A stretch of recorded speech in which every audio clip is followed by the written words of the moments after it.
Abacus ಎಂದ್ರೆ class ನಲ್ಲಿ ತುಂಬಾ ವಿಷಯಗಳು ಕಲೀಲಿಕ್ಕೆ ಸಿಗುತ್ತೆ ನಮ್ಗೆ ಅಂತ ಹೇಳಿ ಬರುವಂತ ಈ 5 ವರ್ಷದಿಂದ 12 ವರ್ಷದ ವಯೋಮಿತಿಯ ಮಕ್ಕಳು ಇದಕ್ಕೆ ಸೇರಬಹುದು. ನಮ್ಗೆ 10 years ಬ್ಯಾಕ್ ಜಾಯ್ನ್ ಆದ ಸ್ಟೂಡೆಂಟ್ಸ್ ಇವತ್ತು ಎಂಜಿನಿಯರಿಂಗ್ ಸೀಟ್ ತಗೊಂಡಿದ್ದಾರೆ. ನಮ್ಮ ಸ್ಟೂಡೆಂಟ್ಸ್ ಏನಿದ್ದಾರೆ ಅವರಿಗಿಂತ ಮಿನಿಮಮ್ 5 to 6 times ಫಾಸ್ಟರ್ ಇದೆ. ಈಗ 12 ಸೆಂಟರ್ಸ್ ಇದೆ. ನಾವಲ್ಲಿ 7 ಜನ ಸ್ಟೂಡೆಂಟ್ಸ್ ಇಂದ ಸ್ಟಾರ್ಟ್ ಮಾಡಿರುವಂತದ್ದು 2015ರಲ್ಲಿ. ಇವತ್ತಿಗೆ ನಮ್ಮ ಸಂಸ್ಥೆಯಲ್ಲಿ ಖಾಲಿ ಹೆಬ್ರಿಯಲ್ಲಿ 150 ಜನ ವಿದ್ಯಾರ್ಥಿಗಳಿದ್ದಾರೆ. ಏನೋ ಒಂದು ಕೆಲಸ ಅದರಿಂದ ನಾವು ದುಡ್ಡು ಮಾಡಬೇಕು ಅನ್ನೋ ರೀಸನ್ ಇಂದ ಅದು ಸ್ಟಾರ್ಟ್ ಮಾಡಿರುವಂತದ್ದಲ್ಲ.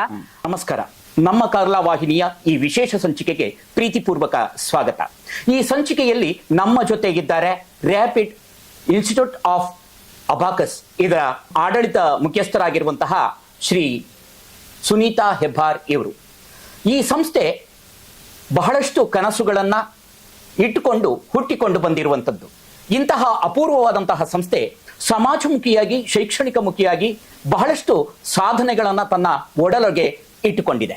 ಜೊತೆಗೆ ಸಾಧನೆಯನ್ನ ಮಾಡುವಂತಹ ಹುಮ್ಮಸ್ಸು ಕೂಡ ಇದೆ. ಇಂತಹ ಕನಸನ್ನ ಕಾಣುವಂತಹ ಮತ್ತು ಆ ಕನಸನ್ನ ನನಸಾಗಿಸುವ ಮನಸ್ಸನ್ನೂ ಹೊಂದಿರುವಂತಹ ಈ ಸಂಸ್ಥೆಯ ಆಡಳಿತ ಮುಖ್ಯಸ್ಥರು ಸುನೀತಾ ಹೆಬ್ಬಾರ್ ಇವತ್ತು ನಮ್ಮ ಜೊತೆ ಇದ್ದಾರೆ.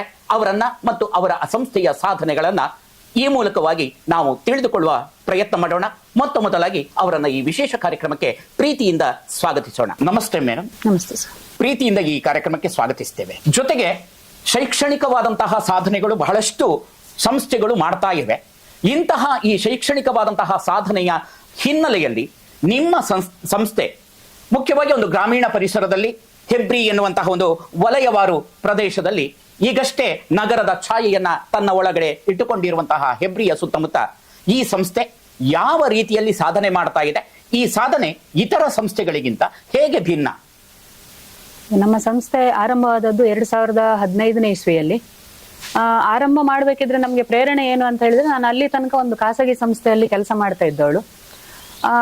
ಕೆಲಸ ಮಾಡ್ತಾ ಇರುವಾಗ ನಾವು ಇನ್ನು ಎಷ್ಟು ದಿನ ಅಂತ ಬೇರೆ ಕಡೆ ಬೇರೆಯವರ ಕೈ ಕೆಳಗೆ ದುಡಿಯುವುದು ಅನ್ನುವಂತ ಒಂದು ವಿಷಯ ಬಂದಾಗ ನಂದೇ ಆದಂತ ಏನಾದ್ರೂ ಒಂದು ವಿಶೇಷವಾದಂತದ್ದು ಏನಾದ್ರೂ ಒಂದು ತರಗತಿ ಆಗಿರ್ಬೋದು, ಏನಾದ್ರೂ ಒಂದು ವಿಷಯವನ್ನ ಮಾಡ್ಬೇಕು ಅಂತ ಮನಸ್ಸಿಗೆ ಬಂದಾಗ ನನಗೆ ಪರಿಚಯದವ್ರ ಮೂಲಕ ಗೊತ್ತಾದಂತದ್ದು ಅಬಾಕಸ್ ಅನ್ನುವಂಥದ್ದು ಒಂದು ಕಾನ್ಸೆಪ್ಟ್.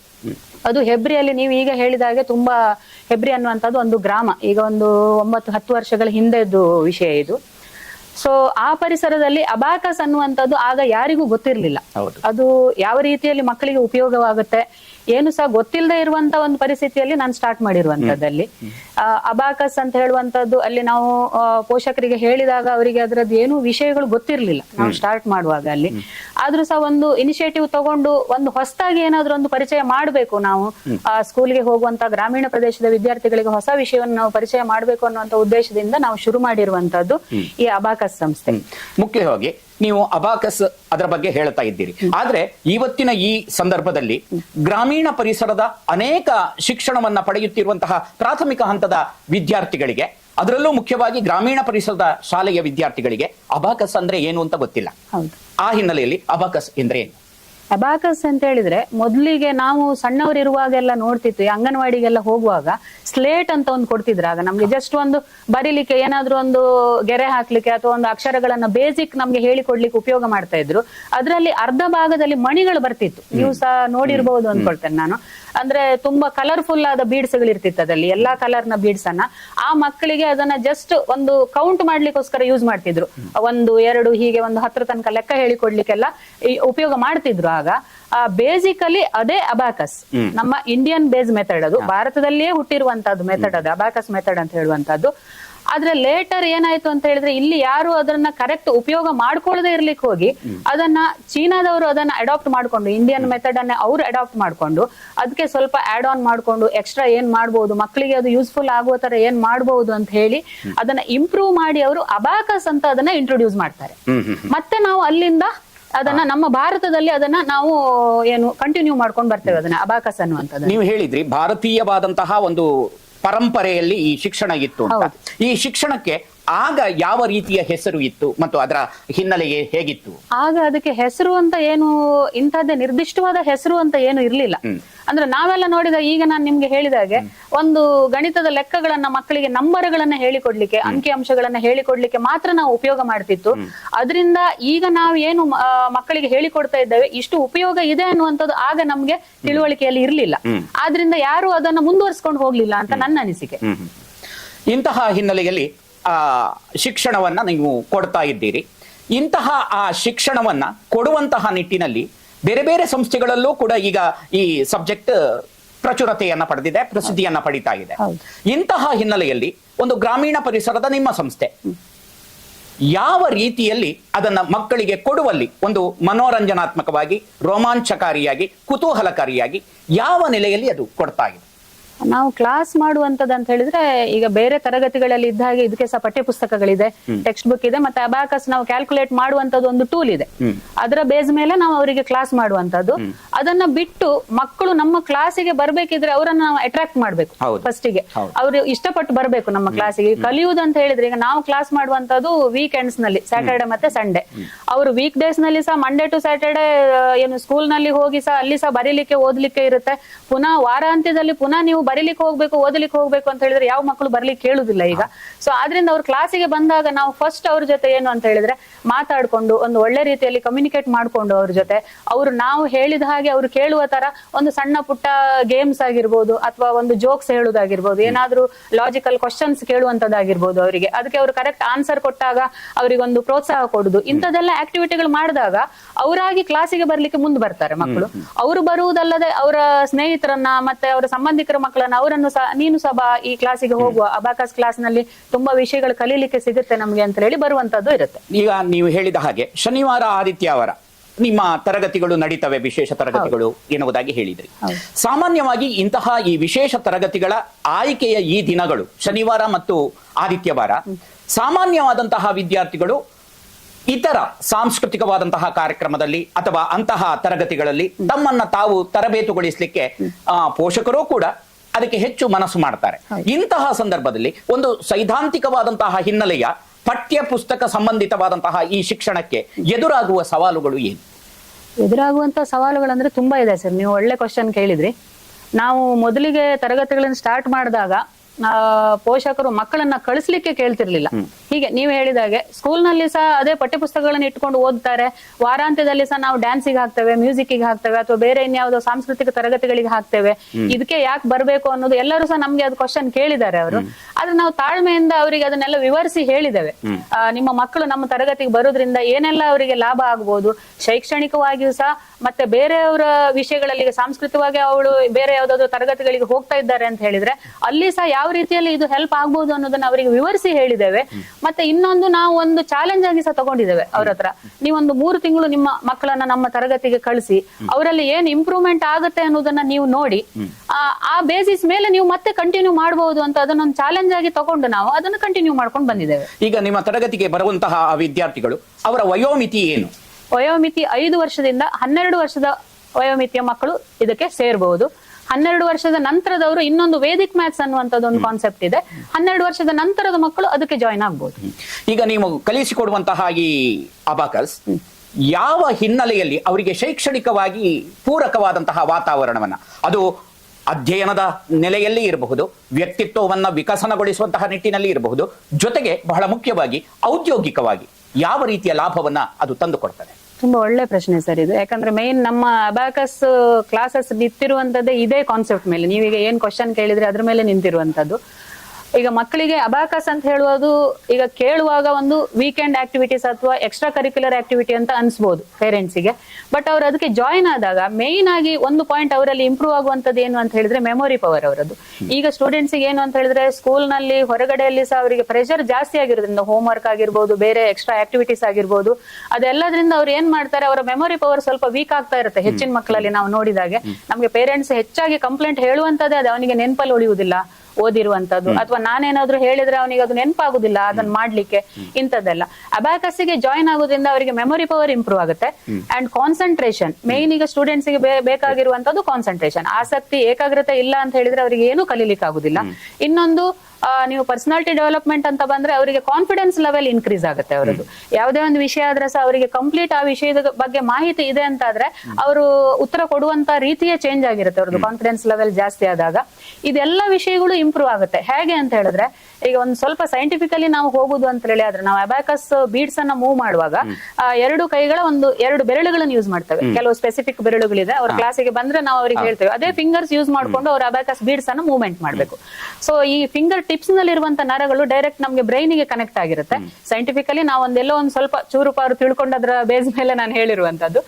ಸೊ ಆ ನರಗಳು ನಮ್ಗೆ ಬ್ರೈನ್ ಗೆ ಕನೆಕ್ಟ್ ಆಗಿರೋದ್ರಿಂದ ನಾವಿದು ಫಿಂಗರ್ಸ್ ಮೂವ್ಮೆಂಟ್ ಮಾಡಿದಾಗೆ ಆ ನರಗಳು ಆಕ್ಟಿವೇಟ್ ಆಗಿ ಬ್ರೈನ್ ನಲ್ಲಿರುವ ಕೆಲವೊಂದು ಪಾಯಿಂಟ್ಸ್ ಗಳು ಅಲ್ಲಿ ಆಕ್ಟಿವೇಟ್ ಆಗ್ತಾ ಇರುತ್ತೆ. ಅದಕ್ಕೆ ರಿಲೇಟೆಡ್ ಮೆಮೊರಿ ಆಗಿರ್ಬೋದು, ಕಾನ್ಸಂಟ್ರೇಷನ್ ಅಂಡ್ ಕಾನ್ಫಿಡೆನ್ಸ್ ಲೆವೆಲ್ ಎಲ್ಲ ಅದಕ್ಕೆ ರಿಲೇಟ್ ಆಗಿ ಸ್ಟೂಡೆಂಟ್ಸ್ ನಲ್ಲಿ ಇಂಪ್ರೂವ್ ಆಗ್ತಾ ಹೋಗುತ್ತೆ. ಅದರಿಂದ ಅವರ ಅಕಾಡೆಮಿಕ್ ರಿಸಲ್ಟ್ ಅಲ್ಲೂ ಇಫೆಕ್ಟ್ ಆಗುತ್ತೆ. ಅದ್ರದ್ದು ರಿಸಲ್ಟ್ ಈಗ ನಮ್ ಮುಂದೆನೆ ಇದೆ. ಈಗ ಆಲ್ರೆಡಿ ನಮ್ಗೆ 10 years ಬ್ಯಾಕ್ ಜಾಯ್ನ್ ಆದ ಸ್ಟೂಡೆಂಟ್ಸ್ ಇವತ್ತೀಗ ಎಂಜಿನಿಯರಿಂಗ್ ಸೀಟ್ ತಗೊಂಡಿದ್ದಾರೆ, ಮೆಡಿಕಲ್ ಸೀಟ್ ತಗೊಂಡು ಅಲ್ಲಿ ಓದ್ತಾ ಇದ್ದಾರೆ. ಇನ್ನು ಕೆಲವರು ನೀಟ್ ಎಕ್ಸಾಮ್ ಫೇಸ್ ಮಾಡ್ತಾ ಇದ್ದಾರೆ. ಅವರೆಲ್ಲ ಪೇರೆಂಟ್ಸ್ ನಮ್ಗೆ ಈಗ ಬಂದು ಹೇಳ್ತಾ ಇದ್ದಾರೆ, ನೀವು ಅವತ್ತು ಹೇಳಿಕೊಟ್ಟಿರುವಂತದ್ದು ಟಿಲ್ ಟುಡೇ ಅದು ಅವರಿಗೆ ಹೆಲ್ಪ್ ಆಗ್ತಾ ಇದೆ ಸ್ಟೂಡೆಂಟ್ಸ್ ಗೆ ಅಂತ ಹೇಳಿ. ಇದು ಒಂದು ಬೆನಿಫಿಟ್ ಅಂತ ಹೇಳ್ಬೋದು. ಶೈಕ್ಷಣಿಕವಾಗಿ ಆ ವಿಷಯಗಳನ್ನ ಕಲಿತಂತಹ ಹಿನ್ನೆಲೆಯ ಆ ಮಕ್ಕಳು ಔದ್ಯೋಗಿಕವಾಗಿ ಅಂಕಗಳ ಹಿನ್ನೆಲೆಯಲ್ಲಿ ಅದು ಎಷ್ಟು ಪರಿಣಾಮಕಾರಿ ಈ ಶಿಕ್ಷಣ? ಔದ್ಯೋಗಿಕವಾಗಿ ಅವ್ರು ಯಾವ್ದಾದ್ರು ಜಾಬ್, ಈಗ ಕಾಂಪಿಟೇಟಿವ್ ಎಕ್ಸಾಮ್ಸ್ ಎಲ್ಲ ಅವರು ಫೇಸ್ ಮಾಡ್ತಾ ಇದ್ದಾರೆ ಅಂತ ಹೇಳಿದ್ರೆ, ಈಗ ಕಾಂಪಿಟೇಟಿವ್ ಎಕ್ಸಾಮ್ಸ್ ಈಗ ಅಂತ ಹೇಳಿದ್ರೆ ಮೇನ್ಲಿ ಬೇಸ್ಡ್ ಆನ್ ಅದು ಟೈಮ್ ಮ್ಯಾನೇಜ್ಮೆಂಟ್. ಅದು ಟೈಮ್ ತುಂಬಾ ಇಂಪಾರ್ಟೆಂಟ್ ಆಗಿರುತ್ತೆ. ಅಂದ್ರೆ ಒಂದಿಷ್ಟು ಟೈಮ್ಸ್ ಕೊಟ್ಬಿಟ್ಟು ಅವರಿಗೆ ತುಂಬಾ ಕ್ವಶನ್ಸ್ ಗಳನ್ನು ಕೊಡ್ತಾರೆ, ಆ ಟೈಮ್ ಒಳಗಡೆ ಅವರು ಆನ್ಸರ್ ಮಾಡ್ಬೇಕು ಅಂತ. ಅಲ್ಲಿ ಟೈಮ್ ಮ್ಯಾನೇಜ್ ಮಾಡ್ಲಿಕ್ಕೆ ಇವರು ಸ್ಪೀಡ್ ಕ್ಯಾಲ್ಕುಲೇಷನ್ ಗೊತ್ತಿರೋದ್ರಿಂದ ಮ್ಯಾಥ್ಸ್ ರಿಲೇಟೆಡ್ ಏನೇ ಇದ್ರು ಸಹ ಅವರಿಗೆ ಈಸಿಯಲ್ಲಿ ಅಲ್ಲಿ ಕವರ್ ಮಾಡ್ಕೊಳ್ಲಿಕ್ಕೆ ಆಗುತ್ತೆ ಕಾಂಪಿಟೇಟಿವ್ ಎಕ್ಸಾಮ್ ನಲ್ಲಿ. ಆಫ್ಟರ್ ದಟ್ ಆಲ್ಸೋ ಅವ್ರು ಎಲ್ಲಾದ್ರೂ ಜಾಬ್ ಮಾಡ್ತಾ ಇದ್ರು ಅಲ್ಲಿ ಸಹ ಯೂಸ್ ಮಾಡ್ಕೊಳ್ಬಹುದು. ಇವರು ಟಿಲ್ ಅವರು ಎಲ್ಲಿ ತನಕ ವರ್ಕ್ ಮಾಡ್ತಾರೆ, ಎಲ್ಲಿ ತನಕ ಇರ್ತಾರೆ, ಅಲ್ಲಿ ತನಕ ಸಹ ಯೂಸ್ ಮಾಡ್ಕೊಳ್ಲಿಕ್ಕೆ ಆಗುತ್ತೆ ಅಬ್ಯಾಕಸ್ ಅಂಡ್ ವೇದಿಕ್ ಮ್ಯಾಥ್ಸ್ ಎರಡು ಸಹ. ಈಗ ನೀವು ಹೇಳಿದಂತಹ ಈ ಎರಡೂ ವಿಭಾಗಗಳ ಅಧ್ಯಯನವನ್ನ ಮಾಡಿದಂತಹ ಆ ವಿದ್ಯಾರ್ಥಿಗಳು ಅಧ್ಯಯನ ಮಾಡದೇ ಇರುವಂತಹ ವಿದ್ಯಾರ್ಥಿಗಳ ಎದುರಲ್ಲಿ ಯಾವ ಹಿನ್ನೆಲೆಯಲ್ಲಿ ಅವರು ಹೆಚ್ಚುಗಾರಿಕೆಯನ್ನ ಹೊಂದಿರ್ತಾರೆ?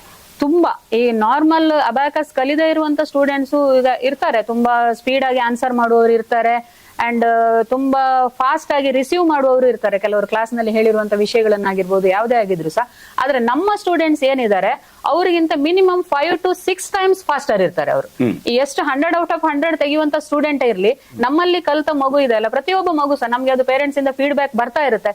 ನಮ್ಮ ಮಗು ಕ್ಲಾಸ್ ನಲ್ಲಿ ಒಂದು 15th place ನಲ್ಲಿ ಇದ್ದ, ಈಗ after 1 year or 2 year ಅವನೀಗ 5th place ಗೆ ಬಂದಿದ್ದಾನೆ. ಫಸ್ಟ್ ಅಲ್ಲದೆ ಇದ್ರು ಒಂದ್ ಸ್ವಲ್ಪ ಆದ್ರೂ ಅವರು ಹತ್ರ ಬರ್ತಾ ಇರ್ತಾರೆ ಫಸ್ಟ್ ಆರ್ ಸೆಕೆಂಡ್ ಪ್ಲೇಸ್ ಗೆ. ಹಾಗಾಗಿ ಅವರು ಬೇರೆ ಸ್ಟೂಡೆಂಟ್ಸ್ ಗಿಂತ 5 to 6 times ಫಾಸ್ಟರ್ ಇರ್ತಾರೆ ಕ್ಯಾಲ್ಕುಲೇಷನ್ ಅಲ್ಲಿ. ಈ ರೀತಿ ಆರಂಭದ ಹಿನ್ನೆಲೆಯಲ್ಲಿ ಬಹಳಷ್ಟು ಸವಾಲುಗಳನ್ನು ಎದುರಿಸುತ್ತಾ ಈ ಮೂಲಕ ಈ ಹಂತವನ್ನ ತಲುಪಿದ್ದೀರಿ. ಇನ್ನು ಮುಂದಿನ ಯೋಜನೆ ಏನು? ಮುಂದಿನ ಯೋಚನೆ ಸರ್, ಈಗ ಆಲ್ರೆಡಿ ನಾವು ಉಡುಪಿ ಜಿಲ್ಲೆಯಲ್ಲಿ ಒಂದು 25 ಸ್ಕೂಲ್ಸ್ ನಲ್ಲಿ ಕ್ಲಾಸ್ ಮಾಡ್ತಾ ಇದ್ದೇವೆ. ಅಂಡ್ ಒಂದು 12 ಸೆಂಟರ್ಸ್ ಇದೆ ನಮ್ದು. ಹೆಬ್ರಿಯಿಂದ ಸ್ಟಾರ್ಟ್ ಆದ್ರೆ ಮುನಿಯಾಲು, ಅಜೇಕಾರು, ಕಾರ್ಕಳ, ಮೂಡುಬಿದ್ರೆ, ಶಿರ್ವ, ಹಿರಿಯಡ್ಕ, ಹೀಗೆ 12 ಸೆಂಟರ್ಸ್ ಇದೆ. ಈ ವರ್ಷದಲ್ಲಿ ನಾವು ಶಿವಮೊಗ್ಗಕ್ಕೆ ಸಹ ಒಂದು 3-4 ಸ್ಕೂಲ್ ಈ ಸಲ ನಮ್ಗೆ ಪ್ರಪೋಸಲ್ ಬಂದಿರೋದ್ರಿಂದ ಅಲ್ಲಿಗೆ ಸಹ ನಾವು ಈ ವರ್ಷ ಕಾಲಿಡ್ತಾ ಇದ್ದೇವೆ. ಇನ್ನು ಮುಂದೆ ಸಹ ಆದಷ್ಟು ನಾವು ಎಲ್ಲಾ ಮಕ್ಕಳಿಗೂ ಸಹ ಈ ವಿಷಯವನ್ನ ರೀಚ್ ಮಾಡಬೇಕು ಅನ್ನುವಂಥದ್ದು ನಮ್ಮ ಉದ್ದೇಶ. ಈಗ ಈ ನಿಮ್ಮ ಸಂಸ್ಥೆಯಲ್ಲಿ ಕಲಿತಂತಹ ವಿದ್ಯಾರ್ಥಿಗಳು ಅವರು ಉನ್ನತ ಶಿಕ್ಷಣಕ್ಕಾಗಿ ಹೋಗಿ ಆ ಮೂಲಕವಾಗಿ ಉದ್ಯೋಗವನ್ನ ಸಂಪಾದಿಸಿದ್ದೀರಿ ಎನ್ನುವುದಾಗಿ ನಿಮ್ಮ ಅಭಿಪ್ರಾಯ. ಜೊತೆಗೆ ಅವರನ್ನ ಕರೆಸಿ ಆ ಮೂಲಕವಾಗಿ ನಿಮ್ಮ ಸಂಸ್ಥೆಯ ಇಂದಿನ ವಿದ್ಯಾರ್ಥಿಗಳಿಗೆ ಹುರುಪು ತರುವಂತಹ ಕೆಲಸವನ್ನ ನೀವು ಮಾಡಿದ್ದೀರಾ ಅಥವಾ ಮಾಡುವ ಆ ಕಲ್ಪನೆ ಕನಸು ಉಂಟೆ? ಖಂಡಿತ ಸರ್, ಮಾಡುವ ಒಂದು ಕಲ್ಪನೆ ಆಲೋಚನೆ ಸಹ ಇದೆ. ನಾವೀಗ ಅದೇ ಯೋಚನೆಯಲ್ಲೇ ಇದ್ದೇವೆ. ಮುಂದಿನ ವರ್ಷ ನಮ್ಮ ಸಂಸ್ಥೆಗೆ 10 ವರ್ಷ ಕಂಪ್ಲೀಟ್ ಆಗಿ 11ನೇ ವರ್ಷಕ್ಕೆ ನಾವು ಕಾಲಿಡ್ತಾ ಇದ್ದೇವೆ. ಆ ಸಮಯದಲ್ಲಿ ನಾವು ಇಷ್ಟು ವರ್ಷಗಳಲ್ಲಿ ಯಾವ ವಿದ್ಯಾರ್ಥಿಗಳು ಇಲ್ಲಿ ಕಲಿತು ಒಂದು ಔದ್ಯೋಗಿಕವಾಗಿ ಇರಬಹುದು ಅಥವಾ ಶೈಕ್ಷಣಿಕವಾಗಿ ಯಾರು ಮೇಲ್ಗೈ ಸಾಧಿಸಿದ್ದಾರೆ ಅವರನ್ನ ಕರೆಸಿ ಅವರ ಅನುಭವವನ್ನ, ನಮ್ಮಲ್ಲಿ ಕಲಿತಂತ ವಿದ್ಯೆ ಅವರಿಗೆ ಯಾವ ಹಂತದಲ್ಲಿ ಯಾವ ರೀತಿಯಲ್ಲಿ ಸಹಾಯ ಆಗಿದೆ ಅನ್ನೋದನ್ನ ನಮ್ಮ ಉಳಿದ ವಿದ್ಯಾರ್ಥಿಗಳಿಗೆ ತಿಳಿಸಿಕೊಡ್ಬೇಕು ಅನ್ನೋದು ನಮ್ಮ ಉದ್ದೇಶ. ಖಂಡಿತ ಇದೆ ಸರ್. ನೀವು ಒಂದು ಶೈಕ್ಷಣಿಕ ಸಂಸ್ಥೆ ಹೇಳಿ ಕೇಳಿ, ಅಂತಹ ಹಿನ್ನೆಲೆಯಲ್ಲಿ ಒಂದು ಶೈಕ್ಷಣಿಕ ಸಂಸ್ಥೆ ಇವತ್ತು ಬಹುಮುಖಿಯಾಗಿ ಸಮಾಜವನ್ನ ಎದುರಿಸಬೇಕಾಗ್ತದೆ. ಜೊತೆಗೆ ಬರೀ ಶಿಕ್ಷಣ ಒಂದೇ ಅಲ್ಲ, ಶಿಕ್ಷಣ ಜೊತೆಯಲ್ಲಿ ಸಾಂಸ್ಕೃತಿಕವಾಗಿಯೂ ಕೂಡ ತಮ್ಮನ್ನ ತಾವು ತೊಡಗಿಸಿಕೊಳ್ಬೇಕಾಗ್ತದೆ. ನಿಮ್ಮ ಸಂಸ್ಥೆಯ ವಿದ್ಯಾರ್ಥಿಗಳಿಗೆ ಅರ್ಥಾತ್ ಇಂತಹ ಈ ಶಿಕ್ಷಣವನ್ನ ಪಡೆಯುವವರಿಗೆ ಸಾಂಸ್ಕೃತಿಕವಾದಂತಹ ಲಾಭಗಳು ಏನು? ಸಾಂಸ್ಕೃತಿಕವಾದಂತಹ ಲಾಭಗಳು ಅಂತ ಹೇಳಿದ್ರೆ, ನಮ್ಮ ಸಂಸ್ಥೆಯ ಕಡೆಯಿಂದ ನಾವು ಪ್ರತಿ ವರ್ಷ ಬೇಸಿಗೆ ಶಿಬಿರವನ್ನು ಆಯೋಜನೆ ಮಾಡ್ತೇವೆ. ಆ ಬೇಸಿಗೆ ಶಿಬಿರದಲ್ಲಿ ಅವರಿಗೆ ವಿದ್ಯಾರ್ಥಿಗಳಿಗೆ ಎಲ್ಲಾ ರೀತಿಯ ಸಾಂಸ್ಕೃತಿಕವಾದ ಪ್ರಾಕಾರಗಳು ಯಾವ್ದಾವ್ದಿದೆ ಎಲ್ಲವನ್ನು ಕಲೀಲಿಕ್ಕೆ ನಾವು ಅನುಕೂಲವನ್ನ ಮಾಡಿ ಕೊಡ್ತಾ ಇದ್ದೇವೆ. ಮತ್ತೆ ಅವರಲ್ಲಿ ಏನಾದ್ರೂ ಸ್ಪೆಷಲ್ ಟ್ಯಾಲೆಂಟ್ ಇದ್ರೆ ಅದನ್ನು ಸಹ ಹೊರಗೆ ತರುವಂತದ ಪ್ರಯತ್ನವನ್ನ ನಾವು ಖಂಡಿತ ಮಾಡ್ತಾ ಇದ್ದೇವೆ ಪ್ರತಿ ವರ್ಷ ಸಹ. ನೀವು ಉಡುಪಿ ಜಿಲ್ಲೆಯ ಸುತ್ತಮುತ್ತ ಬಹಳಷ್ಟು ಸಂಸ್ಥೆಗಳನ್ನ ಉಪ ಶಾಖೆಗಳನ್ನ ಹೊಂದಿದ್ದೀರಿ ಅಂತ ಹೇಳಿದ್ದೀರಿ. ಒಟ್ಟು ನಿಮ್ಮ ಸಿಬ್ಬಂದಿ ಮತ್ತು ಅವರ ಸಂಬಂಧಗಳು, ಅವರ ಬದುಕು, ನಿಮ್ಮ ಸಂಸ್ಥೆ ಅವಕ್ಕೆ ಯಾವ ರೀತಿಯ ಕೊಡುಗೆಯನ್ನ ಕೊಡ್ತಾ ಇದೆ? ಈಗ ನಮ್ಮ ಸಂಸ್ಥೆಯಲ್ಲಿ ಒಟ್ಟಿಗೆ ಒಂದು 15 ಜನ ಸಿಬ್ಬಂದಿಗಳಿದ್ದಾರೆ ಸರ್. ಎಲ್ಲರೂ ಸಹ ಮಹಿಳೆಯರೇ ಹೇಳ್ಕೊಳ್ಬೇಕು ಅಂದ್ರೆ ಅದೊಂದು ತುಂಬಾ ಹೆಮ್ಮೆ ವಿಷಯ. ಎಲ್ಲರೂ ಸಹ ಒಂದು ಒಳ್ಳೆ ರೀತಿಯಲ್ಲಿ ಸಹಕಾರವನ್ನು ಕೊಡ್ತಾ ಇದ್ದಾರೆ ನಮ್ಗೆ. ಮತ್ತೆ ನಮ್ಮದು ಒಂದು ವರ್ಕಿಂಗ್ ಸ್ಟೈಲ್ ಹೇಗಿದೆ ಅಂತ ಹೇಳಿದ್ರೆ ಅವರಿಗೆ ಫುಲ್ ಡೇ ಏನು ವರ್ಕ್ ಇರುವುದಿಲ್ಲ. ಈಗ 9:30 to 5:30 ಅಥವಾ 10 to 5 ಆ ತರ ವರ್ಕ್ ಎಲ್ಲ ಏನು ಇರುವುದಿಲ್ಲ. ಅವರಿಗೆ ಪಾರ್ಟ್ ಟೈಮ್ ಜಾಬ್ ಆಗಿರುತ್ತೆ. ಈಗ ನಮ್ಗೆ ಸ್ಕೂಲ್ಸ್ ನಲ್ಲಿ ಯಾವ ತರ ಅವ್ರು ಟೈಮಿಂಗ್ಸ್ ಕೊಡ್ತಾರೆ, ಕೆಲವು ಸ್ಕೂಲ್ ನಲ್ಲಿ 1 ಗಂಟೆ ಕ್ಲಾಸ್ ಮಾಡ್ಲಿಕ್ಕೆ ಹೇಳ್ತಾರೆ ಅವರ ಅನುಕೂಲಕ್ಕೆ ತಕ್ಕ ಹಾಗೆ. ಕೆಲವು ಸ್ಕೂಲ್ ನಲ್ಲಿ ಒಂದು 2 ಗಂಟೆ ಕ್ಲಾಸ್ ಇರ್ಬೋದು. ಆ ಟೈಮಿಗೆ ಅವ್ರು ಬಂದು ಕ್ಲಾಸ್ ಮಾಡ್ಕೊಂಡು ಹೋದ್ರಾಯ್ತು. ಸ್ಯಾಲ್ರಿ ಅನ್ನುವಂಥದ್ದು ಅವರಿಗೆ ಈಗ ಒಂದು ಖಾಸಗಿ ಸಂಸ್ಥೆಗಳಲ್ಲಿ ಏನು 9 to 5 ಕೆಲಸ ಮಾಡಿದಾಗ ಸಿಗುತ್ತೆ ಅದಕ್ಕಿಂತನೂ ಜಾಸ್ತಿನೇ ಸ್ಯಾಲ್ರಿಯನ್ನ ನಾವು ಕೊಡ್ತಾ ಇದ್ದೇವೆ. ಮತ್ತೊಂದು ಎಲ್ಲರೂ ಸಹ ನಮ್ಮ ಫ್ಯಾಮಿಲಿ ಮೆಂಬರ್ಸ್ ತರನೇ ಇದ್ದೇವೆ ನಾವು ಎಲ್ಲರೂ. 15 ಜನ ಸಹ ನಮ್ಗೆ ಅದೇ ತರ ಸಹಕಾರವನ್ನು ಕೊಡ್ತಾ ಇದ್ದಾರೆ, ನಾವು ಸಹ ಅವರನ್ನು ಅದೇ ತರ ನೋಡ್ಕೊಳ್ತಾ ಇದ್ದೇವೆ. ನಿಮ್ಗೆ ಈ 15 ಜನ ಸಿಬ್ಬಂದಿಗಳಿಗೆ ಕೊಡುವಂತಹ ಸಂಬಳ ಅಥವಾ ಸಂಭಾವನೆ ಅದನ್ನ ಯಾವ ರೀತಿಯಲ್ಲಿ ಸಂಪಾದಿಸಿ ನೀವು ಅವರಿಗೆ ಕೊಡ್ತೀರಿ? ಈಗ ನಾವು ಸ್ಕೂಲ್ ನಲ್ಲಿ ಹೋದ್ರೆ ನಮ್ಗೆ ಅಲ್ಲಿ ಅವರು ಏನು ಸ್ಯಾಲ್ರಿ ಅಂತಾನೆ ಪೇ ಮಾಡ್ತಾರೆ. ಕೆಲವು ಕಡೆ ಮಂತ್ಲಿ ಸ್ಯಾಲ್ರಿ ಇರುತ್ತೆ, ಕೆಲವೊಂದು ಕಡೆ ಒಂದು ವಿದ್ಯಾರ್ಥಿಗೆ ಇಷ್ಟು ಅಂತ ಕೊಡ್ತಾರೆ ನಮ್ಗೆ ವರ್ಷಕ್ಕೆ. ಅದನ್ನ ನಾವು ಕ್ಯಾಲ್ಕುಲೇಟ್ ಮಾಡ್ಕೊಂಡು ನಮ್ದೇನ್ ಎಕ್ಸ್ಪೆನ್ಸಸ್ ಇದೆ, ನಾನು ಹೋಗಿ ಬರ್ತಾ ಇರ್ತೇನೆ. ಈಗ ಸ್ಟಾಫ್ಸ್ ಅಲ್ಲಿ ಟೀಚರ್ಸ್ ಇದ್ರೆ ಸಹ ಪ್ರತಿ ಸ್ಕೂಲಿಗೆ ಸಹ ನಾವು ವಿಸಿಟ್ ಕೊಡುವಂತದ್ದು ಇರುತ್ತೆ. ವಾರಕ್ಕೊಂದ್ಸಲ ಆಗಿರ್ಬೋದು ಅಥವಾ 15 ದಿನಕ್ಕೊಂದ್ಸಲ ಆಗಿರ್ಬೋದು. ಆ ವಿಸಿಟಿಂಗ್ ನಮ್ಗೆ ಏನು ಮೇಂಟೆನೆನ್ಸ್ ಎಕ್ಸ್ಪೆನ್ಸಸ್ ಎಲ್ಲ ಬೀಳುತ್ತೆ. ಮತ್ತೆ ಬೇರೆ ಬುಕ್ ಕಾಸ್ಟ್ ಇದೆ, ನಾವು ಅವರಿಗೆ ಅಬಾಕಸ್ ಟೂಲ್ ಕೊಡ್ತೇವೆ, ಟೆಕ್ಸ್ಟ್ ಬುಕ್ಸ್ ಕೊಡ್ತೇವೆ. ಅದರದೆಲ್ಲ ಎಕ್ಸ್ಪೆನ್ಸ್ ಅನ್ನ ನಾವು ಒಂದ್ ಸೈಡ್ಗೆ ತೆಗೆದಿಟ್ಕೊಂಡು ಉಳಿದದೇನು ಲಾಭಾಂಶ ಇದೆ ಅದನ್ನ ನಾವು ನಮ್ಮ ಸಿಬ್ಬಂದಿಗಳಿಗೆ ಎಲ್ಲವನ್ನು ಹಂಚಿ ಇದ್ ಮಾಡ್ತಾ ಇದ್ದೇವೆ. ವಿದ್ಯಾರ್ಥಿಗಳ ಜೊತೆಗೆ ಬಹಳ ಮುಖ್ಯ ಒಂದು ಸಂಸ್ಥೆ ಬೆಳಿಲಿಕ್ಕೆ ಸಿಬ್ಬಂದಿಗಳು ಮಾತ್ರ ಅಲ್ಲ, ಜೊತೆಗೆ ಅವರ ಪೋಷಕರು. ಖಂಡಿತ. ಪೋಷಕರು ಮತ್ತು ಸಿಬ್ಬಂದಿಗಳು ಜೊತೆಗೆ ನಿಮ್ಮ ಸಂಸ್ಥೆ ಯಾವ ರೀತಿಯ ಸಂಬಂಧಗಳನ್ನ ಹೊಂದಿವೆ? ತುಂಬಾ ಚೆನ್ನಾಗಿದೆ ಸರ್. ಪೋಷಕರು ಸಹ ಅದೇ ರೀತಿಯಲ್ಲಿ ನಮ್ಗೆ ಸಪೋರ್ಟ್ ಮಾಡ್ಕೊಂಡೇ ಬಂದಿದ್ದಾರೆ. ಏನಾದ್ರೂ ಅವರಿಗೆ ಹೊಸ ಐಡಿಯಾಗಳು ಬಂದ್ರೆ ಅದನ್ನ ಹೀಗ್ ಮಾಡ್ಬೋದಲ್ವಾ. ಈಗ ನಾವೇನಾದ್ರೂ ಒಂದು ಇವೆಂಟ್ ನಾವಲ್ಲಿ ಒಂದು ಇದ್ ಮಾಡ್ಕೊಂಡ್ರೆ, ಆಯೋಜನೆ ಮಾಡಿದ್ರೆ ಅದಕ್ಕೆ ನಮ್ಗೆ ಐಡಿಯಾಸ್ ಕೊಡ್ತಾರೆ. ಈಗ ನಾನು ಫಾರ್ ಎಕ್ಸಾಂಪಲ್ ಹೇಳಿದಾಗೆ ಸಮ್ಮರ್ ಕ್ಯಾಂಪ್ ಆಗಿರ್ಬೋದು ಅಥವಾ ನಮ್ಮ ಕ್ಲಾಸ್ ರಿಲೇಟೆಡ್ ಏನೇ ಪ್ರೋಗ್ರಾಮ್ ಆಗಿರ್ಬೋದು, ಏನೇ ಮಾಡಿದಾಗ ಸಹ ಪ್ರತಿಯೊಬ್ಬ ಪೇರೆಂಟ್ ಸಹ ಅವರ ಕೈಯಲ್ಲಿ ಏನೇನ್ ನಮ್ಗೆ ಸಪೋರ್ಟ್ ಮಾಡ್ಲಿಕ್ಕೆ ಆಗುತ್ತೆ ಖಂಡಿತ ಅವರಾಗಿ ಎದುರು ಬರ್ತಾರೆ. ನಾವಾಗಿ ಕೇಳಬೇಕು ಅಂತ ಏನಿಲ್ಲ. ಅದೊಂದು ಒಳ್ಳೆ ರೀತಿಯ ಬಾಂಡಿಂಗ್ ಇದೆ ನಮ್ಮೆಲ್ಲರ ಮಧ್ಯೆ. ಇಂತಹ ಒಂದು ಸುಸೂತ್ರವಾಗಿ ಸಾಗುವಂತಹ ಸಂಸ್ಥೆಯ ಒಬ್ಬ ಮುಖ್ಯಸ್ಥೆಯಾಗಿ ನಿಮ್ಮ ಒಳಗಿನ ತುಡಿತ ಏನು? ಅಂದ್ರೆ ಈ ಸಂಸ್ಥೆಯನ್ನ ಬೆಳೆಸಬೇಕು ಎನ್ನುವಂತಹ ಕಲ್ಪನೆಯಲ್ಲಿರುವ ಯೋಜನೆಗಳು, ಆ ಯೋಜನೆಗಳು ಅಂತಹ ಯೋಜನೆಯ ರೂಪವನ್ನ ಪಡಿಲಿಕ್ಕೆ ಈ ಹಿಂದಿನ ಅನುಭವಗಳು ಹೇಗೆ ಸಹಕಾರಿಯಾಯಿತು? ಹೌದು ಸರ್, ನಾನು ಆಗ ಹೇಳಿದಾಗೆ ಅಬಾಕಸ್ ಸಂಸ್ಥೆ ನಾನು ಶುರು ಮಾಡುವ ಮೊದಲು ಒಂದು 3-4 ಖಾಸಗಿ ಸಂಸ್ಥೆಗಳಲ್ಲಿ ನಾನು ಕೆಲಸ ಮಾಡಿದ್ದೇನೆ. ಅಲ್ಲಿ ಅನುಭವಗಳು ಕೆಲವು ಕಡೆ ಒಳ್ಳೆ ಅನುಭವಗಳು ಇದೆ, ಕೆಲವೊಂದು ಕಡೆ ನಮ್ಗೆ ಅದು ಕೆಲವು ಹೇಳ್ಕೊಳ್ಲಿಕ್ಕೆ ಆಗುದಿಲ್ಲ ಅಂತ ಅನುಭವಗಳು ಸಹ ಆಗಿದೆ. ಮತ್ತೆ ನಾವು ಮಾಡಿರುವಂತ ಕೆಲಸಕ್ಕೆ ತಕ್ಕ ಸಂಬಳ ಸಿಗುದಿಲ್ಲ ಎಷ್ಟೋ ಕಡೆ. ನಾವು ಏನು ಪ್ರಯತ್ನಗಳು ಹಾಕಿರ್ತೇವೆ, ಅಲ್ಲಿ ಯಾವ್ದಾದ್ರು ಪ್ರಾಬ್ಲಮ್ ಆದಾಗ ಅದನ್ನ ಸಾಲ್ವ್ ಮಾಡ್ಲಿಕ್ಕೆ ನಮ್ಮಲ್ಲಿ ಎಷ್ಟಾಗುತ್ತೋ ಅಷ್ಟು ನಾವು ಎಫರ್ಟ್ ಹಾಕಿರ್ತೇವೆ. ಮನೆಗೆ ಹೋಗುದು ಲೇಟ್ ಆಗಿರ್ಬೋದು, ಏನೇ ಸಮಸ್ಯೆಗಳಿದ್ರೆ ಸಹ. ಆದ್ರೆ ಅದನ್ನ ಯಾರು ಸಹ ಅಲ್ಲಿ ಐಡೆಂಟಿಫೈ ಮಾಡುದಿಲ್ಲ ನಾವು ಮಾಡಿರುವಂತ ಕೆಲಸಗಳನ್ನ. ಅವ್ರೇನು ಇವರೊಂದು ಕೆಲಸದವರು, ಏನು ತಿಂಗಳಾದ ಕೂಡಲೇ ಅವರಿಗೆ ಸ್ಯಾಲ್ರಿ ಕೊಟ್ರಾಯ್ತು, ನಮ್ಮ ಕೆಲಸ ಅವ್ರು ಮಾಡ್ತಾರೆ, ನಾವು ಅವರಿಗೆ ಸ್ಯಾಲ್ರಿ ಕೊಡ್ತೇವೆ ಅನ್ನುವಂಥದ್ದು ಒಂದು ಇರುತ್ತೆ. ಆದ್ರೆ ಅಲ್ಲಿ ನಮ್ಗೆ ವಿಶೇಷವಾಗಿ ಈಗ ನಮ್ಮಲ್ಲಿರುವಂತದ್ದು ಒಂದು ಪ್ರತಿಭೆಗಳು ಹೊರಗೆ ಬರ್ಲಿಕ್ಕಾಗಿರ್ಬೋದು ಅಥವಾ ಬೇರೆಯವರಲ್ಲಿ ನಾವು ಏನಾದ್ರೂ ಒಂದು ಐಡೆಂಟಿಫೈ ಮಾಡಿದಾಗ ಅದನ್ನ ನಾವು ಹೊರಗಡೆ ಯಾರಿಗೂ ತೋರ್ಸ್ಲಿಕ್ಕೆ ಆಗ್ಬಹುದು, ಯಾವುದಕ್ಕೂ ಸಹ ಅವಕಾಶ ಇಲ್ಲ. 9 to 5 ಕೆಲಸ ಇರುತ್ತೆ, ನಾವು ಆ ಟೈಮಿಗೆ ಹೋಗ್ಬೇಕು, ಮಾಡ್ಬೇಕು, ಬರ್ಬೇಕು. ಸೊ ಆವಾಗಿಂದ ನನ್ಗೆ ತುಂಬಾ ಇತ್ತು ಯಾವ್ದಾದ್ರು ಒಂದು ವಿಷಯದಲ್ಲಿ ನಾನು ಮುಂದೆ ಹೋಗ್ಬೇಕು, ಯಾರು ಮಾಡದೇ ಇರುವಂತದ್ದು ಒಂದು ಇಲ್ಲಿ ಹೊಸ್ತು ನಾವು ಇಂಟ್ರೊಡ್ಯೂಸ್ ಮಾಡ್ಬೇಕು ಹೆಬ್ರಿಯಲ್ಲಿ ಅಂತ ಒಂದು ಕಲ್ಪನೆ ಬಂದಾಗ ನನ್ಗೆ ಈ ಅಬಾಕಸ್ ಅಂತ ಕಾನ್ಸೆಪ್ಟ್ ಒಂದು ನನ್ಗೆ ಸಿಕ್ಕಿದ್ದು. ಆದ್ರಿಂದ ನಾನು ಅದರಲ್ಲಿ ಮುಂದೆ ಹೋಗ್ಲಿಕ್ಕೆ ಸಹಾಯ ಆಯ್ತು ಸರ್. ನಿಮ್ಮ ಸಂಸ್ಥೆ ಈ ಶೈಕ್ಷಣಿಕ ಸಾಧನೆಗಳನ್ನ ಮಾಡ್ತಾ ಇವೆ. ಇಂತಹ ಹಿನ್ನೆಲೆಯಲ್ಲಿ ಸಮಾಜಮುಖಿಯಾದಂತಹ, ಶೈಕ್ಷಣಿಕವಾಗಿ ಹೊರತಾದಂತಹ ಸಮಾಜಮುಖಿ ಕೆಲಸಗಳು ಏನಾದ್ರೂ ಇವೆಯೇ ಅಥವಾ ಆ ಕಲ್ಪನೆಗಳು ಉಂಟೆ? ಸಮಾಜಮುಖಿ ಕೆಲಸಗಳು ಸಣ್ಣ ಮಟ್ಟಿಗೆ ಮಾಡ್ತಾ ಇದ್ದೇವೆ ಸರ್. ತುಂಬಾ ಹೇಳ್ಕೊಳ್ಳುವಂತದ್ದು ಏನು ಇಲ್ಲ. ಈ ಕೆಲವು ತುಂಬಾ ಹಣಕಾಸಿನ ಪರಿಸ್ಥಿತಿ ತುಂಬಾ ಕಷ್ಟ ಇರುವ ಕೆಲವು ಮಕ್ಕಳಿಗೆ ನಾವು ಫ್ರೀ ಆಗಿ ಕೆಲವು ಸಲ ಕ್ಲಾಸ್ ಮಾಡಿದ್ದು ಇದೆ. ಅವರಿಗೆ ನಮ್ಮ ಕಡೆಯಿಂದ ಏನ್ ಮಾಡ್ಬೇಕು ಒಂದು ಸಣ್ಣ ರೀತಿಯಲ್ಲಿ ನಮ್ಗೆ ಎಷ್ಟಾಗುತ್ತೋ ಆ ರೀತಿಯಲ್ಲಿ ಮಾಡ್ತಾ ಇದ್ದೇವೆ ಸರ್. ಇನ್ನು ಮುಂದೆ ಮಾಡುವ ಆಲೋಚನೆ ಖಂಡಿತ ಇದೆ, ನೋಡ್ಬೇಕು. ಈಗ ಹೆಬ್ರಿ ಎನ್ನುವಂತಹ ಒಂದು ಸಾಮಾನ್ಯ ನಗರ, ಒಂದು ಹಳ್ಳಿಯ ಆವೃತ್ತವನ್ನ ಹೊಂದಿರುವಂತಹ ಒಂದು ಸಣ್ಣ ನಗರ. ಅಂತಹ ಹೆಬ್ರಿಯಲ್ಲಿ ನಗರ ಪ್ರದೇಶದ ಮಕ್ಕಳು ಈ ಶಿಕ್ಷಣಕ್ಕೆ ಒತ್ತು ಕೊಟ್ಟಷ್ಟು ಗ್ರಾಮೀಣ ಪರಿಸರದ ವಿದ್ಯಾರ್ಥಿಗಳು ಕೊಡುತ್ತಾ ಇದ್ದಾರೆಯೇ? ಜಾಸ್ತಿನೇ ಕೊಡ್ತಾ ಇದ್ದಾರೆ ಸರ್. ಈಗ ನಮ್ದು ಕಾರ್ಕಳದಲ್ಲಿ ಸಹ ಇದೆ ಕ್ಲಾಸ್, ಶಿರ್ವದಲ್ಲಿ ಇದೆ, ಮೂಡುಬಿದ್ರೆಯಲ್ಲಿ ಇದೆ. ಇಲ್ಲಿ ಇರುವ ಮಕ್ಕಳು ಮತ್ತೆ ಪೋಷಕರ ರೆಸ್ಪಾನ್ಸ್ಗಿಂತ ಜಾಸ್ತಿ ನಮ್ಗೆ ಹೆಬ್ರಿಯಲ್ಲಿ ಸಿಗ್ತಾ ಇದೆ. ಆಕ್ಚುಲಿ ಕ್ಲಾಸ್ ನಲ್ಲಿ ಸ್ಟೂಡೆಂಟ್ಸ್ ಜಾಸ್ತಿ ಇರುವಂತದ್ದು ನಮ್ಗೆ ಹೆಬ್ರಿಯಲ್ಲಿ. ನಾವಲ್ಲಿ 7 ಜನ ಸ್ಟೂಡೆಂಟ್ಸ್ ಇಂದ ಸ್ಟಾರ್ಟ್ ಮಾಡಿರುವಂತದ್ದು 2015ರಲ್ಲಿ. ಇವತ್ತಿಗೆ ನಮ್ಮ ಸಂಸ್ಥೆಯಲ್ಲಿ ಖಾಲಿ ಹೆಬ್ರಿಯಲ್ಲಿ 150 ಜನ ವಿದ್ಯಾರ್ಥಿಗಳಿದ್ದಾರೆ ಅಲ್ಲಿ. ಇಲ್ಲಿ ಎಲ್ಲಿ ಸಹ ನಮ್ಗೆ ಆ ಹೆಬ್ರಿ ಪರಿಸರದಲ್ಲಿ ಸಿಕ್ಕಷ್ಟು ರೆಸ್ಪಾನ್ಸ್ ಇಲ್ಲಿ ಎಲ್ಲೂ ಸಿಗ್ತಾ ಇಲ್ಲ ನಮ್ಗೆ ನಗರ ಭಾಗದಲ್ಲಿ. ಈಗ ನಿಮ್ಮ ಹಲವು ಶಾಖೆಗಳು ಮತ್ತು ಬಹಳ ಪ್ರಧಾನವಾಗಿರುವಂತಹ ಹೆಬ್ರಿ ಶಾಖೆ, ಒಟ್ಟು ನಿಮ್ಮ ಸಂಸ್ಥೆಯಲ್ಲಿ ಕಲಿಯುತ್ತಿರುವಂತಹ ವಿದ್ಯಾರ್ಥಿಗಳ ಸಂಖ್ಯೆ ಎಷ್ಟು ಮತ್ತು ಆ ಸಂಖ್ಯೆಯನ್ನ ಸಂಪಾದಿಸಲಿಕ್ಕೆ ನಿಮ್ಮ ಶ್ರಮ ಏನು? ಒಟ್ಟು ನಮ್ಮ ಎಲ್ಲಾ ಸಂಸ್ಥೆಗಳು ಸೇರಿ 1,000 ಹತ್ರ ಸ್ಟೂಡೆಂಟ್ಸ್ ಇದ್ದಾರೆ ಸರ್. ಮತ್ತೆ ಸ್ಕೂಲ್ ನಲ್ಲಿ ಕಲಿಯುವಂತವ್ರು ಬೇರೆ.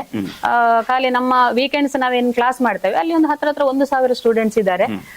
ಶ್ರಮ ಅಂತ ಹೇಳಿದ್ರೆ ನಮ್ಗೆ ಕ್ಲಾಸ್ ಅನ್ನುವಂಥದ್ದು ಅದು ಒಂದು ಕನಸು ಸರ್. ನಾವು ಫಸ್ಟ್ ಸ್ಟಾರ್ಟ್ ಮಾಡಿರುವಂತದ್ದು ಏನೋ ಒಂದು ಕೆಲಸ, ಅದರಿಂದ ನಾವು ದುಡ್ಡು ಮಾಡ್ಬೇಕು ಅನ್ನೋ ರೀಸನ್ ಇಂದ ಅದು ಸ್ಟಾರ್ಟ್ ಮಾಡಿರುವಂತದ್ದಲ್ಲ. ಅದು ಒಳ್ಳೆ ರೀತಿಯಲ್ಲಿ ಬೆಳಿಬೇಕು. ಎಲ್ಲಾ ಕಡೆ ಸಹ ನಮ್ಮ ಕ್ಲಾಸಸ್ ನಡಿಬೇಕು. ಪ್ರತಿಯೊಂದು ಎಲ್ಲೆಲ್ಲಿ ಸ್ಕೂಲ್ಸ್ ಇದೆ, ಎಲ್ಲೆಲ್ಲಿ ಒಂದು ನಗರ ಭಾಗಗಳು ಎಲ್ಲೆಲ್ಲಿ ಇದೆ, ಅಲ್ಲೆಲ್ಲಿ ಸಹ ನಾವು ಸ್ಕೂಲ್ ಕ್ಲಾಸಸ್ ಮಾಡ್ಬೇಕನ್ನುವಂಥದ್ದು ನಮ್ಮ ಉದ್ದೇಶ ಸರ್. ಅದಕ್ಕೋಸ್ಕರ ಶ್ರಮ ಅಂತೇಳಿ ನಾನೇನು ಪರ್ಟಿಕ್ಯುಲರ್ ಆಗಿ ಹೇಳಲಿಕ್ಕೆ ಆಗುದಿಲ್ಲ. ನನ್ನ ಕೈಯಲ್ಲಿ ಏನ್ ಎಫರ್ಟ್ ಹಾಕ್ಲಿಕ್ಕೆ ಆಗುತ್ತೆ ಅದನ್ನೆಲ್ಲ ಖಂಡಿತ ಹಾಕಿದ್ದೇನೆ ಸರ್. ಬರುವಂತಹ ವಿದ್ಯಾರ್ಥಿಗಳಿಗೆ ನಿಮ್ಮ ಸಂಸ್ಥೆಯ ಸಿಬ್ಬಂದಿಗಳಿಂದ ಹೊರತಾದಂತಹ ಯಾವುದಾದ್ರೂ ಉಪನ್ಯಾಸಕರು ಜೊತೆಗೆ ಈ ಶಿಕ್ಷಣವನ್ನೇ ಕಲಿಸುವಂತಹ, ಅದರಲ್ಲಿ ಹೆಚ್ಚು ಮೇಲ್ಮೈ ಸಾಧಿಸಿದಂತಹ ಉಪನ್ಯಾಸಕರನ್ನ ಕರೆ ತಂದು ಉಪನ್ಯಾಸ ಹೇಳಿಕೊಡುವಂತಹ ಆ ಯೋಚನೆಗಳು ಉಂಟೆ? ಖಂಡಿತ ಇದೆ. ನಾವು ಏಪ್ರಿಲ್ ಮೇ ಅಲ್ಲಿ ಮಕ್ಕಳಿಗೆ ಶಾಲೆ ಕಾಲೇಜುಗಳಿಗೆಲ್ಲ ರಜೆ ಇರುವಂತ ಸಮಯದಲ್ಲಿ ಅವರಿಗೆ ಯಾವುದಾದ್ರೂ ಒಂದು ವಿಷಯದ ಬಗ್ಗೆ ಒಂದು ಸ್ಪೆಷಲ್ ಒಂದು ಕೋಚಿಂಗ್ ಕೊಡ್ಬೇಕು ಅನ್ನುವಂಥದ್ದು ಉದ್ದೇಶ ಖಂಡಿತ ಇದೆ. ಈ ವರ್ಷ ನಾವು ಮಾಡ್ಬೇಕು ಅಂತ ಯೋಚನೆ ಮಾಡಿದ್ವಿ, ಈ ಸಲ ಆಗ್ಲಿಲ್ಲ. ಅದು ಮುಂದೆ ಬರೋ ದಿನಗಳಲ್ಲಿ ಅದು ಯೋಚನೆ ಖಂಡಿತ ಇದೆ ಸರ್. ಬಹಳ ದೊಡ್ಡ ಸಾಧನೆಯನ್ನ ಗ್ರಾಮೀಣ ಪರಿಸರದಲ್ಲಿ ಮಾಡ್ತಾ ಇರುವಂತಹ ಶಿಕ್ಷಣ ಸಂಸ್ಥೆ ತಮ್ಮದು. ಆ ಹಿನ್ನೆಲೆಯಲ್ಲಿ ಪೋಷಕರಿಗೆ ಅಥವಾ ನಮ್ಮ ಕಾರ್ಲಾ ವಾಹಿನಿಯ ವೀಕ್ಷಕರಿಗೆ ನಿಮ್ಮ ಸಂಸ್ಥೆಯ ಪರವಾಗಿ ಯಾವ ರೀತಿಯ ಸಂದೇಶವನ್ನ ಕೊಡ್ಲಿಕ್ಕೆ ಇಷ್ಟಪಡ್ತೀರಿ? ಈ ಅಬಾಕಸ್ ಅನ್ನುವಂಥದ್ದು ನಾವೆಲ್ಲ ಸಣ್ಣವರಿರುವಾಗ ನಮ್ಗೆ ಸ್ಕೂಲ್ ನಲ್ಲಿರುವ ಒಂದು ಪಠ್ಯ ಪುಸ್ತಕ, ಅಲ್ಲಿರುವ ವಿಷಯಗಳು ಬಿಟ್ರೆ ಬೇರೆ ಯಾವ ವಿಷಯಗಳಿಗೆ ಕಲೀಲಿಕ್ಕೆ ನಮ್ಗೆ ಅವಕಾಶಗಳಿರ್ಲಿಲ್ಲ. ಆದ್ರೆ ಈಗ ನಾವೊಂದು ಪ್ರಯತ್ನ ಪಟ್ಟು ನಮ್ಮ ಕೈಯಲ್ಲಿ ಆದಷ್ಟು ಪ್ರತಿಯೊಂದು ಪ್ಲೇಸ್ಗಳಲ್ಲಿ ಸಹ ಕ್ಲಾಸಸ್ ಅನ್ನ ಮಾಡಿ ಪ್ರತಿಯೊಂದು ವಿದ್ಯಾರ್ಥಿಗಳಿಗೂ ಅದು ತಲುಪಲಿ ಅಂತ ನಾವು ಏನು ಕೆಲಸಗಳನ್ನು ಮಾಡ್ತಾ ಇದ್ದೇವೆ. ದಯವಿಟ್ಟು ಇದರ ಉಪಯೋಗವನ್ನ ಪಡ್ಕೊಂಡು ನಿಮ್ಮ ಮಕ್ಕಳ ಭವಿಷ್ಯವನ್ನ ಉಜ್ವಲವಾಗಿ ಮಾಡ್ಲಿಕ್ಕೆ ಸಹಕರಿಸಬೇಕು ಅಂತ ಕೇಳ್ಕೊಳ್ತೇನೆ. ಮುಖ್ಯ ವಾಹಿನಿಯ ಈ ಎಲ್ಲ ವೀಕ್ಷಕ ಬಂಧುಗಳಿಗೂ ಕೂಡ ನಮ್ಮ ಕಾರ್ಲಾ ವಾಹಿನಿಯ ವಿಶೇಷ ಸಂಚಿಕೆಯಲ್ಲಿ ನೀವು ನಮ್ಮ ಜೊತೆ ಇದ್ದೀರಿ. ಇದುವರೆಗೆ ಈ ಸಂಚಿಕೆಯಲ್ಲಿ ನಮ್ಮ ಜೊತೆ ಇದ್ದವರು ರ್ಯಾಪಿಡ್ ಇನ್ಸ್ಟಿಟ್ಯೂಟ್ ಆಫ್ ಅಬಾಕಸ್, ಇದರ ಹೆಬ್ರಿಯ ಮುಖ್ಯ ಅಧಿಕಾರಿಯಾದಂತಹ ಶ್ರೀಮತಿ ಸುನೀತಾ ಹೆಬ್ಬಾರ್ ಇವರು ನಮ್ಮ ಜೊತೆಗಿದ್ದು ತಮ್ಮ ಸಂಸ್ಥೆಯ ಎಲ್ಲ ಶೈಕ್ಷಣಿಕವಾದಂತಹ ಸಮಾಜಮುಖಿ, ಶೈಕ್ಷಣಮುಖಿ ಚಿಂತನೆಗಳನ್ನ ನಮ್ಮ ಮುಂದೆ ಇರಿಸಿದ್ದಾರೆ. ಅವರಿಗೆ ನಮ್ಮ ಕಾರ್ಲಾ ವಾಹಿನಿಯ ಪರವಾಗಿ ಮತ್ತು ನಮ್ಮ ವಾಹಿನಿಯ ಅತಿ ಪ್ರೀತಿಯ ಎಲ್ಲ ವೀಕ್ಷಕರ ಪರವಾಗಿ ಅಭಿವಾದನಗಳ ಜೊತೆಯಲ್ಲಿ ಧನ್ಯವಾದಗಳನ್ನ ಸಮರ್ಪಿಸ್ತಾ ಇದ್ದೇವೆ. Thank you madam. ನಮಗೆ ಅವಕಾಶ ಮಾಡಿಕೊಟ್ಟದಕ್ಕೆ ನಮ್ಮ ಕಾರ್ಲಾ ವಾಹಿನಿಯವರಿಗೆ ಧನ್ಯವಾದಗಳು. ನಮ್ಮ ಕಾರ್ಲಾ ವಾಹಿನಿಯ ಎಲ್ಲ ವೀಕ್ಷಕರಿಗೂ ಕೂಡ ಪ್ರೀತಿಪೂರ್ವಕವಾದಂತಹ ಧನ್ಯವಾದಗಳು. ಜೊತೆಯಲ್ಲಿ ಇಂತಹ ವಿಶೇಷ ಸಂಚಿಕೆಯ ಜೊತೆಯಲ್ಲಿ ಮತ್ತೆ ನಿಮ್ಮ ಮುಂದೆ ಬರ್ತೇವೆ. ಅಲ್ಲಿವರೆಗೆ ನೋಡ್ತಾ ಇರಿ ನಮ್ಮ ಕಾರ್ಲಾ ದೃಶ್ಯವಾಹಿನಿ. ನಮಸ್ಕಾರ.